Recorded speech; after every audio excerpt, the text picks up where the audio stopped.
Dalam perjalanan saya menjadi praktisi di dunia penjualan selama 17 tahun, ada satu kelas yang selalu ramai dengan pengunjung, yaitu para penjual dan sales yang ingin mengupgrade kemampuan mereka.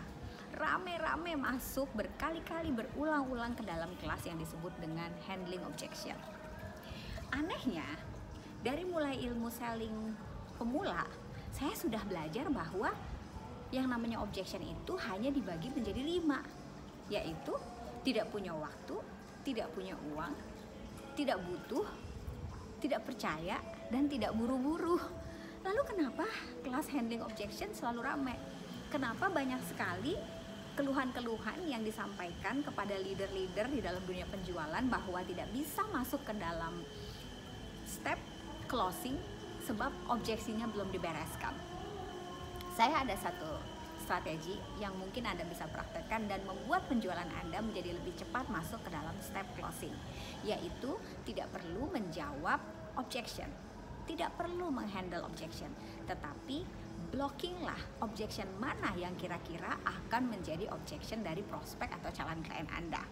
Maksud saya begini, kalau Anda sudah tahu objection itu hanya 5, maka pada saat Anda mempresentasikan produk Anda, tentu Anda sudah mengerti ada step-step di dalam proses penjualan.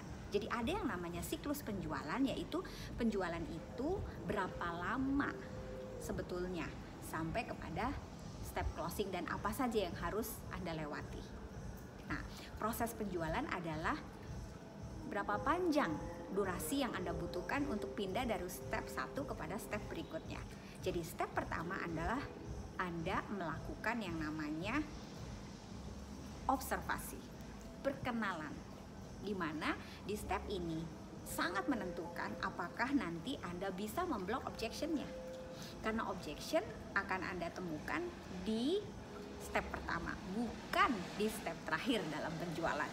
Sebetulnya klien akan menunjukkan beberapa data, beberapa keadaan, situasi, pemikiran yang membuat Anda bisa menemukan bahwa objeksi dari prospek saya ini nanti kira-kira adalah nomor 1, 2, 3, 4, atau 5. Nah, pada saat Anda melakukan step observasi, sebelum Anda melakukan presentasi, Anda sudah bisa melihat bahwa nanti setelah Anda presentasi dan Anda akan masuk ke dalam step berikutnya dan kemudian tutup di step penjualan, Anda sudah tahu, oke, dari tahap awal Anda sudah tahu objeksi yang akan saya dapatkan nanti adalah nomor 3, bahwa klien akan merasa bahwa beliau tidak butuh produk ini. Nah, ketika Anda melakukan penjualan, Anda sudah bisa mulai menjelaskan kenapa klien Anda butuh produk ini, dan tentunya Anda tidak main tebak-tebakan dan tidak berasumsi karena observasinya sudah jalan. Anda sudah tahu di depan bahwa nanti yang akan jadi objection adalah nomor 3 dan Anda sudah blok di situ. Kemudian ketika Anda sudah berpresentasi, Anda dengan jelas akan mengatakan kenapa klien Anda membutuhkan produk ini. Dan kalau Anda masih curiga ada objection lain, Anda juga akan menjelaskan kenapa mereka harus mengambilnya sekarang dan bukan 2 tahun lagi. Jadi Anda sudah blok objectionnya. Anda tidak perlu menjawab lagi objection. Dan apa yang akan terjadi?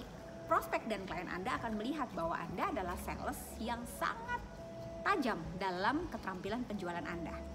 Bahkan mereka akan melihat seolah-olah Anda bisa membaca pikiran mereka. Padahal sebetulnya Anda melakukan sebuah pendekatan dan observasi yang tepat, cermat, dan tepat untuk Anda bisa memblok objection daripada klien Anda. So, jangan handle objection, block objectionnya, dan segeralah masuk ke dalam fase closing.